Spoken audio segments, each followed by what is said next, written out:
अस्सलाम वालेकुम, मेरा नाम डॉक्टर गुलजार शिकरी है। मैं as a consultant gastroenterologist PHK hospital Gilgit में अपनी खदमात सर अंजाम दे रहा हूँ। आज हम बात करेंगे एहतियात इलाज से बेहतर है, prevention is better than cure. यानी हम आज हेपेटाइटिस के बारे में बात करेंगे।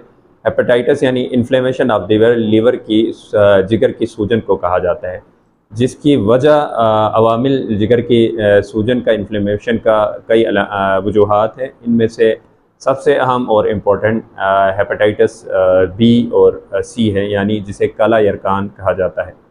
हेपेटाइटिस और बी और सी बेसिकली एक वायरस है जो जिगर को इन्फेक्ट करता है और उसकी इन्फ्लेमेशन कॉज करता है, जो इलाज ना होने की सूरत में बहुत सारे मुश्किलात का और कॉम्प्लिकेशंस का वजह बनती कॉज बन सकती है। तो हेपेटाइटिस बी सी बेसिकली फैलते किस तरह है? ये खून से या खून से आलूदा औजार जिनको हेपेटाइटिस बी है उनसे ये बी सी है उनसे फैल सकता है, या फिर जिस्मानी रुतूबत से ये एक दूसरे को लग सकते हैं। अगर किसी सर्जिकल जगह पे किसी सर्जिकल इंस्ट्रूमेंट जो जरासीम से पाक नहीं किया गया तो इससे दूसरे मरीज़ को लग सकते हैं। बार्बर शॉप में, जहाँ पर ब्यूटी पार्लर्स में जहाँ पर रेज़र का इस्तेमाल होता है, वहाँ से ये फैल सकता है। जिस्मों पर नाम लिखने का जो तरीके टैटूइंग वगैरह से इससे एक दूसरे को लग सकता है। डेंटिस्ट के पास दांतों का काम करवाते हैं, उससे उन औजार से एक दूसरे को फैल सकते हैं अगर वो प्रॉपर स्टेरिलाइजेशन नहीं हुई हो।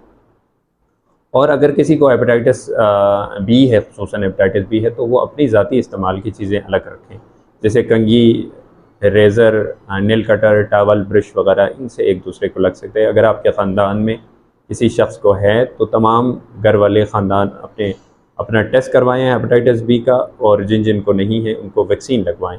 वैक्सीन से हेपेटाइटिस बी से मुकम्मल बचाव मुमकिन है। और जहाँ तक हेपेटाइटिस सी का ताल्लुक़ है, हेपेटाइटिस सी अगर किसी को है तो वो 3 महीने का कोर्स होता है।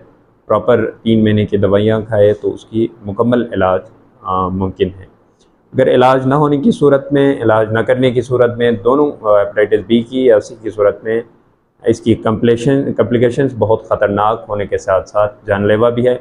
लिहाजा बर वक्त अपना टेस्ट करवाएं, और नहीं है तो हेपेटाइटिस नहीं है तो अपना वैक्सीन करवाएं, और हेपेटाइटिस होने की सूरत में अपना इलाज